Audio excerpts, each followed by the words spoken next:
Well, with that noise, I'll say good morning and welcome to Blue Garden Cottage.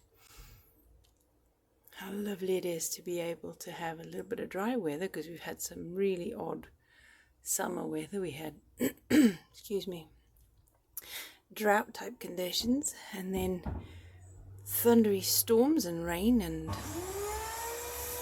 even flooding in places, thankfully not here.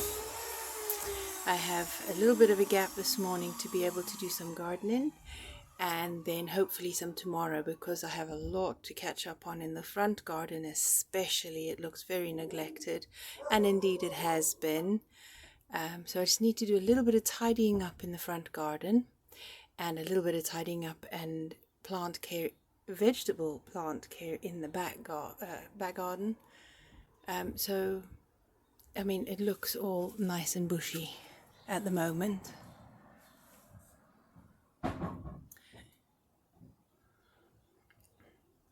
Over here the nasturtium have taken over so much you can hardly see the tomatillos or the broad beans in there. So I'm going to have to cut them down. But there's loads of them, there's hundreds of them. And I need to tie in these tomatillos because they are falling over. The last storm we had completely blew over these tomatillos, so I've had to tie them up.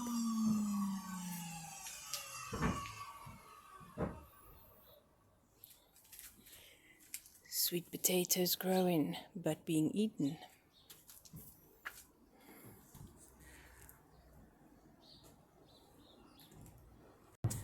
This bed, broken bed that came out of my son's room, is going to be taken apart because there's some really lovely usable wood inside, and the board I'm going to use to make the doll's house patterns. So I think when I've tidied up in this bed today, I might very well put the yacon in here and in here. So I'll see about that later today. I don't want to lose the calendula because I want the seeds. My garden hasn't sprouted up very much calendula in the past couple of years. But anyway, so tying in, tidying up, planting out.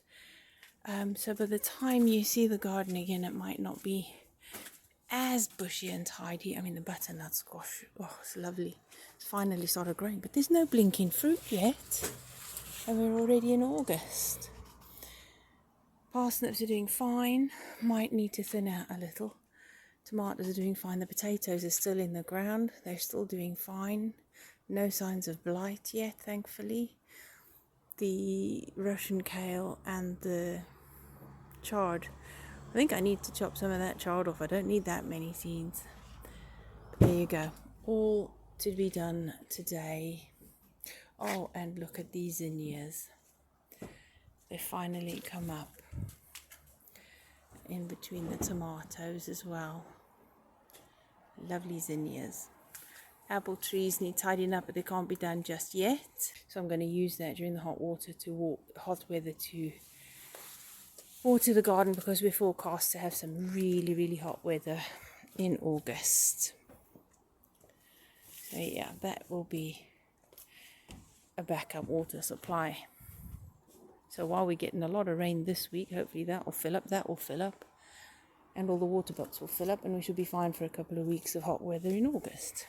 Because basically that's all we're going to get, I'm presuming. Look, my passion fruit. Proper passion fruit, as we called it as children, granadella. Can't wait for them. In between the showers, I'm working in the front garden. It is quite the jungle out here.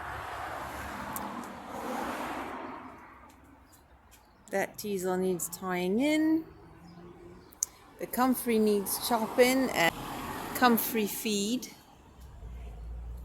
Out of that, I'll stick it in a bucket to make the feed. The roses need deadheading and pruning. The aronia berries need harvesting.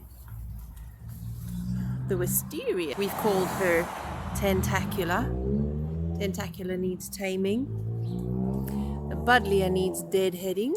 Bumblebees are loving it. Isn't that just lovely? Yep. Oh, that rose bay willow herb needs coming out. And look at these. They're just gorgeous. Bees. There you go. The herb Robert also needs tidying up.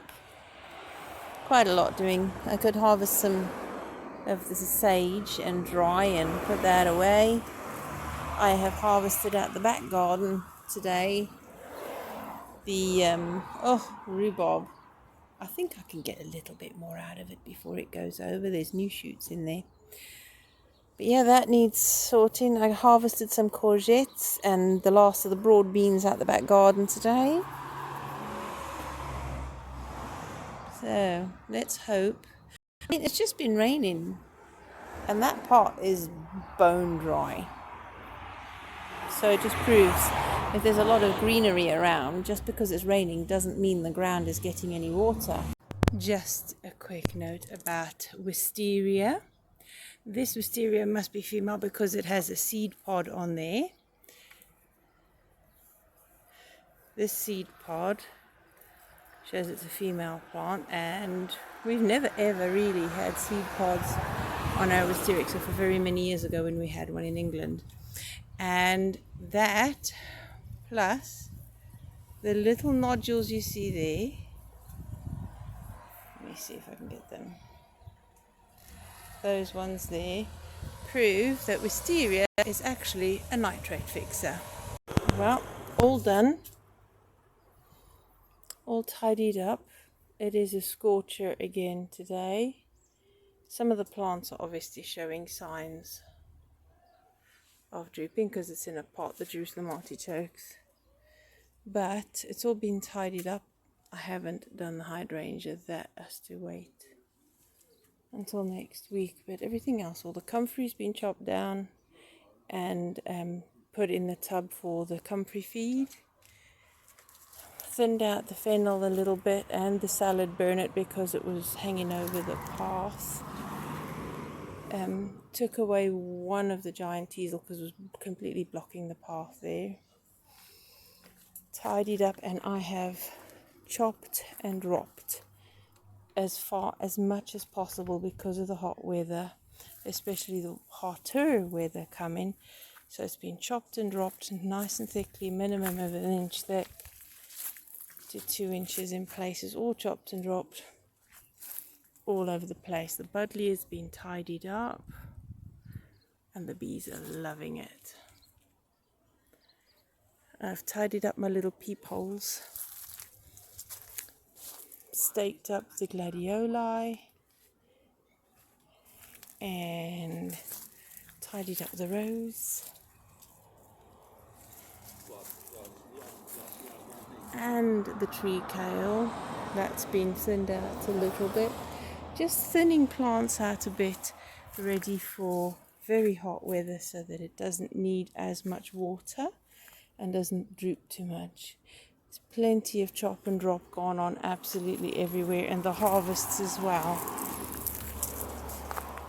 So there we go, all tidied up. I had to tame back some of that passion flower because it was starting to take over, but it's ready now. Hopefully it'll rain tonight. If it doesn't rain tonight or tomorrow, I shall have to water just to keep it going. And for a morning's work is the harvest. Herbs, fruits and veggies.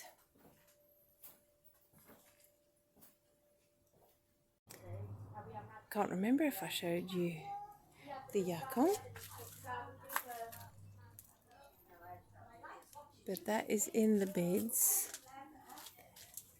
over there. I hope they'll grow. The tomatillos are all sorted, and I have finished sorting out all these tomatoes, thinned them out for air and light to get through, taking out elbow joints.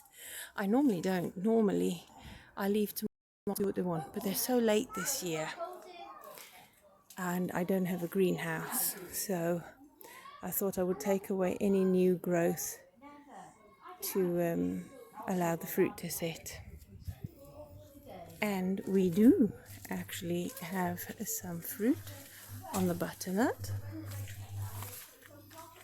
Don't know if you can see it. Where are you? Oh, there we go.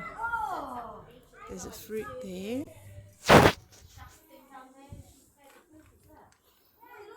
And there are a few more fruits. I just can't remember where I saw them.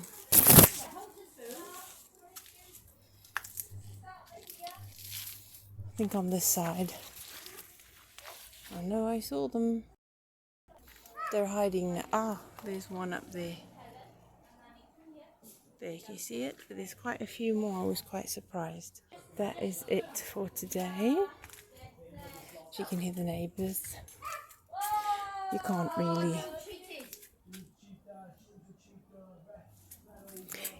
really have a conversation out here because there's so many ears.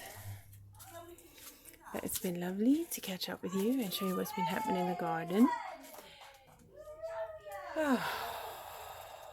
I need a break. I'm off to have my shower now and then to start processing all of the things that I have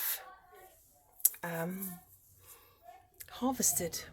So next week, being homemaking week, I will show you what I do and what I have done with the things that I have harvested.